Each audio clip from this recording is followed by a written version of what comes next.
This is Mr. Eugene, and today we're talking about something every married man recognizes but struggles to articulate. Marriages begin with promise. Most don't maintain it. When the husband attempts to address what's deteriorating in the relationship, she deploys tactics, withdrawal into silence or circular conversations that lead nowhere. This registers as entrapment to him because she presented completely differently initially. She was flexible and accommodating. She welcomed input and met him halfway. And intimacy, spontaneous and regular, those qualities made her appear like an exceptional partner. What's the current reality? In the overwhelming majority of marriages, the woman has gradually reduced all those elements to the point where countless men exist in quiet suffering. Why? Because he's no longer receiving what he committed to, even though he's maintaining the same investment he always provided. Essentially, his marriage has been destroyed by shrinkflation. Same commitment, diminished return in both frequency and quality, which explains why she refuses discussion. Consider her position. She's arranged everything to her specifications: protection, stability, comfort, and physical connection when she desires it. She's completely prevailing. So why would she engage her husband about his relationship concerns? Negotiating for his needs with a woman this self-centered means disrupting the comfortable existence she's constructed for herself. That's never occurring without resistance. Now we understand why she evades any conversations about the marriage. She operates exclusively from self-interest. I recognize this sounds severe, but the actual situation is significantly worse. She's established a personal domain that satisfies all her requirements with a devoted partner willing to sacrifice anything for her contentment. So from her perspective, everything functions perfectly. How does she preserve this arrangement? She utilized their years together to master controlling him.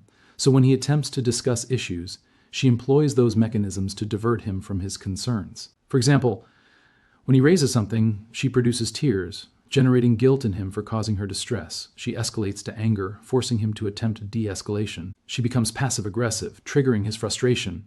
She references something he did years earlier, redirecting him into self-defense. You grasp the pattern. Whatever mechanism shifts the subject away from her accountability. The tactics vary, but the objective remains constant. Avoid any genuine discussion about her behavior, her contributions to dysfunction, or what she's systematically withdrawn from the relationship. She's not interested in solving problems. She's interested in maintaining the status quo where all her needs are met and his needs are irrelevant. Here's what this looks like in practice. He comes home from work, exhausted from providing for the family. He's been thinking about how to approach a conversation about the lack of intimacy, about feeling disconnected, about her constant criticism. He's rehearsed it mentally, tried to find the right words that won't trigger her defenses. He sits down with her. Hey, can we talk about us? I feel like we're drifting apart and I miss the connection we used to have. Watch what happens next. She immediately tenses. Her body language shifts to defensive, and she deploys one of her tested responses. Option 1, tears. Why are you attacking me? I work so hard for this family and you're just criticizing me. I can't do anything right for you. Now he's comforting her instead of addressing the issue. The subject has shifted from the problem to her hurt feelings. Option 2, anger. Are you serious right now? After everything I do around here, you're complaining? Maybe if you helped more, or made more money, or were home more, things would be different. Now he's defending himself instead of discussing the actual issue. Option 3, deflection to his past mistakes. Oh, you want to talk about our relationship? Let's talk about that time 3 years ago when you forgot our anniversary. Or when you didn't support me with my mother. Or when you... Now he's apologizing for old grievances instead of addressing current problems. Option 4, passive aggression.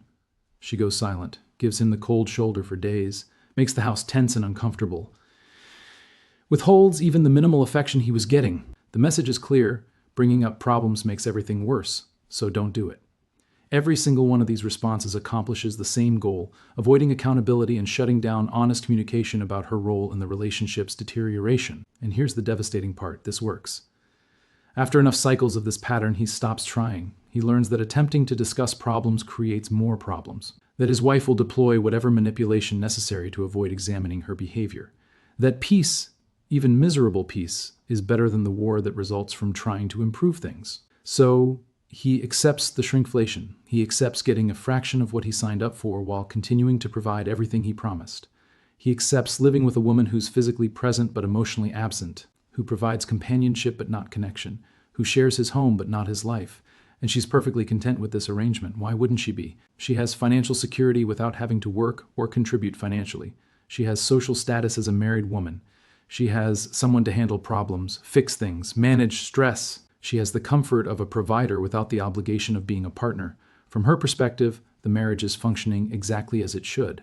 His dissatisfaction is irrelevant because acknowledging it would require her to change, to give more, to actually meet his needs, and she's not interested in that. She's interested in maintaining her comfortable existence regardless of the cost to him. This is why the silent treatment works so effectively as a control mechanism. It's not just refusing to talk. It's punishment for daring to have needs, for daring to expect partnership, for daring to suggest she should contribute more to the relationship. The message is unmistakable. Your needs don't matter. Your feelings don't matter. What matters is that I'm comfortable, and if you disrupt my comfort by bringing up problems, you will be punished until you stop. And most men, decent men who hate conflict and value peace, they capitulate. They stop bringing up issues. They stop expecting their needs to be met. They stop believing marriage is supposed to be partnership rather than servitude. The runaround works similarly. He tries to discuss something specific, the lack of intimacy, her constant criticism, her refusal to support his decisions. She responds with everything except addressing the actual issue. Well, I'm tired because I have to do everything around here. Maybe if you were more romantic. I don't feel connected to you. You never listen to me. Every response deflects from his specific concern to vague grievances that can't be resolved because they're not actually the issue. She's not tired because of housework. Houses with hired help see the same pattern. She's not waiting for romance. When he plans romantic gestures, she finds reasons they don't count. She doesn't feel connected, but she's the one who withdrew connection years ago. The runaround creates a conversational maze where he can't pin down any specific issue to address. Everything is connected to everything else. Nothing is her fault specifically. Every problem is somehow his responsibility to solve, even when the problem is clearly her behavior. After enough cycles of this, he gives up trying to navigate the maze. He accepts that conversation is pointless because it never leads anywhere except to more frustration and less resolution. Now let's examine what she learned during the marriage that allows her to execute these tactics so effectively. In the beginning, when they were dating and newly married, he was himself. He had boundaries. He had standards. He had expectations. He would push back when something wasn't right. But over time, through thousands of small interactions, she identified his pressure points. She learned what makes him feel guilty, what makes him defensive, what frustrates him into giving up, what triggers his desire to fix and please. She learned that he can't stand seeing her cry, so tears became a weapon. She learned that he'll work harder when criticized, so criticism became standard. She learned that he values peace above almost everything, so creating chaos became her leverage. She learned that he'll sacrifice his own needs to avoid conflict, so conflict became her threat. This isn't conscious manipulation in most cases. It's adaptive behavior. She's not sitting there plotting like a villain. She simply learned what works to get what she wants and avoid what she doesn't want.